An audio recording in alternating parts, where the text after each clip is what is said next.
Assalamualaikum warahmatullahi wabarakatuh. Halo guys, kembali lagi bersama saya Dinda Ayu Maharani dengan NIM 0604032364, Prodi Manajemen Pendidikan Islam di Fakultas Tarbiyah dan Keguruan. Nah, di video kali ini saya akan membahas sedikit tentang manajemen perkantoran yang diampu oleh Ibu Anis Sukmawati. Simak baik-baik ya.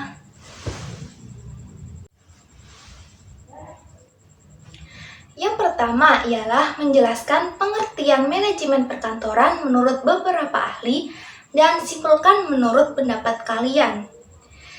Yakni yang pertama menurut George R. Terry.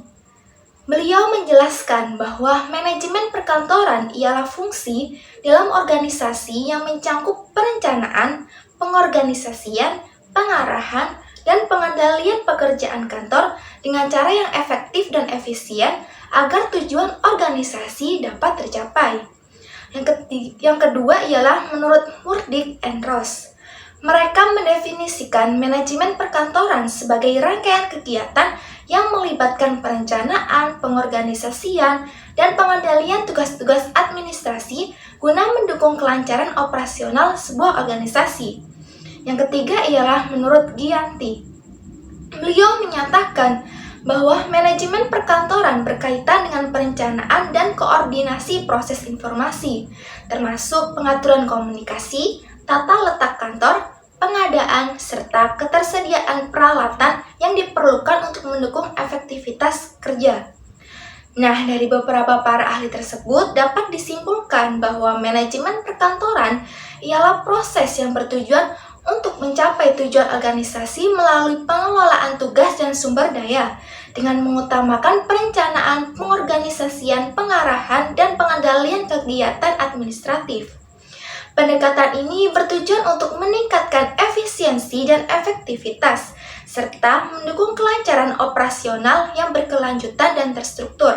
Secara keseluruhan, manajemen perkantoran tidak hanya berfokus pada penyelesaian tugas administratif, tetapi juga melibatkan strategi untuk memastikan keberlanjutan dan peningkatan kualitas dalam lingkungan kerja. Nah, yang kedua ialah membahas terkait peran pokok tata usaha. Peran pokok tata usaha dalam organisasi mencangkup beberapa hal utama yang mendukung kelancaran operasional dan administrasi kantor. Di antaranya ialah yang pertama, pengelolaan informasi. Tata usaha bertanggung jawab mengumpulkan, menyimpan, mengolah, dan menyajikan informasi yang diperlukan oleh organisasi. Ini semua mencakup manajemen surat menyurat, penyimpanan dokumen, dan pemeliharaan arsip. Yang kedua adalah pelayanan administratif. Memberikan dukungan administratif seperti pengetikan dokumen, penyusunan laporan, dan penyelenggaraan rapat. Tata usaha memastikan semua dokumen dan kegiatan administratif dilakukan secara efisien. Yang ketiga ada pengaturan jadwal dan kegiatan. Mengelola jadwal pertemuan, kunjungan, dan aktivitas lainnya di kantor. Tata usaha juga bertugas untuk mengkoordinasikan kegiatan dan memastikan semuanya berjalan sesuai rencana. Yang keempat ada pengendalian inventaris. Melakukan pengelolaan peralatan dan perlengkapan kantor termasuk pengadaan, pemeliharaan, dan pencatatan barang-barang yang dimiliki oleh kantor. Dan yang terakhir ada mendukung pengambilan keputusan.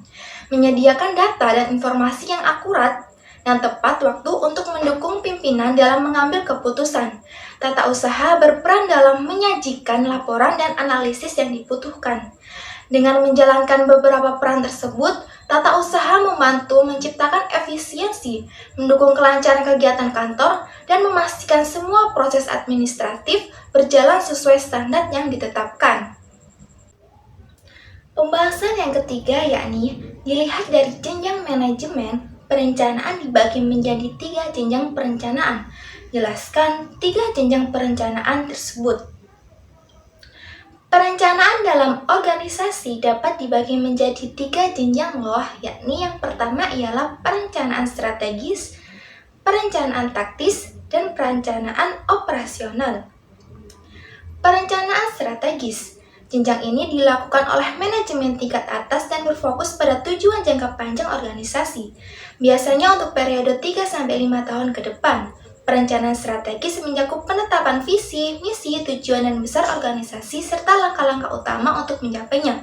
Contohnya, menentukan arah pengembangan produk baru atau ekspansi pasar.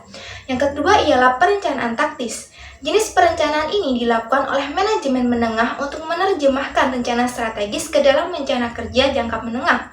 Biasanya 1-3 tahun. Perencanaan taktis lebih spesifik daripada perencanaan strategis, seperti menetapkan anggaran tahunan, membuat program pelatihan, atau mengembangkan kebijakan pemasaran. Yang ketiga ialah perencanaan operasional. Jenjang ini adalah yang paling spesifik dan dilakukan oleh manajemen tingkat bawah untuk rencana jangka pendek, biasanya kurang dari 1 tahun. Perencanaan operasional melibatkan pengaturan kegiatan sehari-hari seperti jadwal produksi, tugas harian karyawan, atau pemeliharaan peralatan. Dengan memahami ketiga jenjang perencanaan ini, organisasi dapat memastikan bahwa semua tingkat manajemen bekerja secara selaras untuk mencapai tujuan bersama. Pembahasan yang keempat ialah suatu organisasi memiliki syarat-syarat tertentu agar dapat diakui sebagai organisasi. Sebutkan syarat-syarat tersebut. Nah, suatu organisasi diakui sebagai organisasi jika memenuhi beberapa syarat. Yang pertama ialah tujuan bersama. Organisasi memiliki tujuan yang jelas yang ingin dicapai oleh seluruh anggotanya. Tujuan ini menjadi dasar dari keberadaan dan kegiatan organisasi. Yang kedua ialah kelompok orang. Organisasi terdiri dari sekelompok orang yang bekerja sama. Anggota-anggota ini memiliki peran dan tugas yang saling mendukung untuk mencapai tujuan organisasi. Yang ketiga ada struktur yang terorganisasi. Harus ada struktur yang jelas seperti pembagian tugas, wewenang, dan tanggung jawab agar kegiatan dalam organisasi dapat berjalan teratur dan efisien. Yang ketiga ada kerjasama. Anggota organisasi harus bekerja sama untuk mencapai tujuan yang telah ditetapkan. Kerjasama ini memastikan bahwa semua upaya terkoordinasi dengan baik. Yang kelima adalah keteraturan dalam kegiatan. Aktivitas dalam organisasi harus terencana dan teratur dengan mengikuti prosedur atau aturan yang telah disepakati. Dengan memenuhi syarat-syarat tersebut, suatu kelompok dapat berfungsi sebagai organisasi yang efektif dalam mencapai tujuannya. Di pembahasan yang kelima yakni berdasarkan lalu lintas kekuasaan, salah satu bentuk organisasi adalah membentuk fungsional. Jelaskan ciri-ciri, kelemahan, dan kelebihan bentuk fungsional. Bentuk organisasi fungsional adalah tipe struktur di mana kegiatan organisasi dikelompokkan berdasarkan fungsi-fungsi tertentu. Berikut adalah penjelasan ciri-ciri, kelemahan, dan kelebihan dari organisasi fungsional. Yang pertama, ciri-ciri organisasi fungsional. Ada pembagian berdasarkan fungsi. Setiap bagian atau departemen dalam organisasi dibentuk sesuai fungsi spesifik seperti pemasaran, produksi, keuangan, dan sumber daya manusia. Yang kedua adalah spesialisasi. Karyawan memiliki keterampilan yang khusus dalam satu fungsi sehingga mereka bekerja secara efisien di bidang masing-masing. Yang ketiga ada koordinasi vertikal.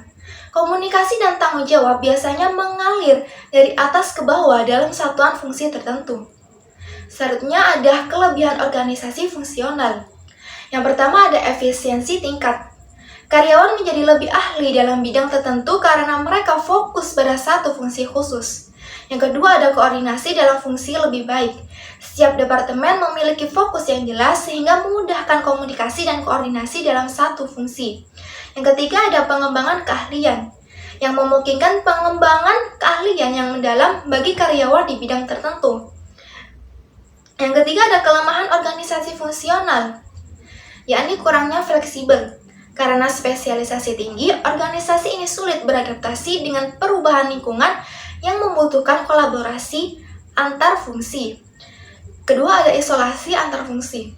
Setiap fungsi cenderung berjalan sendiri-sendiri, sehingga komunikasi dan kerjasama antar departemen bisa menjadi kurang efektif. Ketiga ada resiko kebosanan pada pekerja. Spesialisasi dapat membuat pekerjaan monoton. yang bisa menyebabkan kebosanan bagi pekerja yang terlibat. Secara keseluruhan, bentuk organisasi fungsional cocok untuk organisasi yang berfokus pada efisiensi dan kualitas dalam fungsi tertentu. Namun, kekurangan dari tipe ini adalah kurang fleksibel ketika dihadapkan dengan kebutuhan koordinasi lintas fungsi.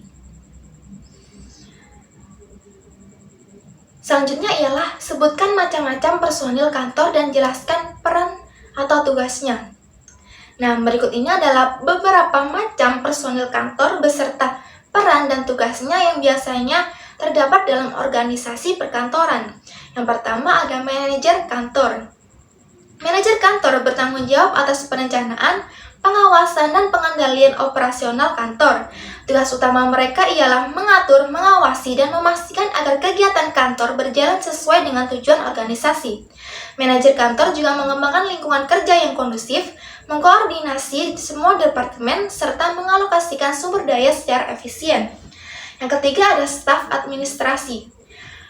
Personil administrasi bertanggung jawab dalam pengelolaan data, dokumentasi, serta kegiatan surat menyurat. Mereka juga menangani kegiatan operasional harian seperti pengarsipan, pengelolaan, persediaan, dan memastikan semua dokumen tersedia untuk mendukung kebutuhan kantor. Yang ketiga ada sekretaris. Sekretaris mendukung kegiatan manajemen dengan menangani korespondensi, menjadwalkan pertemuan, menyiapkan laporan, serta memastikan komunikasi antara departemen berjalan lancar. Sekretaris juga sering menjadi penghubung antara pimpinan dengan pihak eksternal dan internal. Yang keempat ada petugas resepsionis. Resepsionis bertanggung jawab menyambut tamu dan menangani pertanyaan yang datang ke kantor, baik melalui telepon maupun secara langsung. Mereka juga mencatat pesan dan mengarahkan pengunjung ke departemen yang tepat. Yang kelima ada keuangan atau akuntan kantor. Bertanggung jawab atas pengelolaan keuangan kantor termasuk membuat anggaran, memantau pengeluaran, dan menyiapkan laporan keuangan. Mereka juga memastikan kepatuhan terhadap prosedur keuangan dan standar akuntansi yang berlaku. Yang keenam ada teknisi IT. Teknisi IT bertanggung jawab menjaga dan memperbaiki peralatan teknologi informasi yang ada di kantor.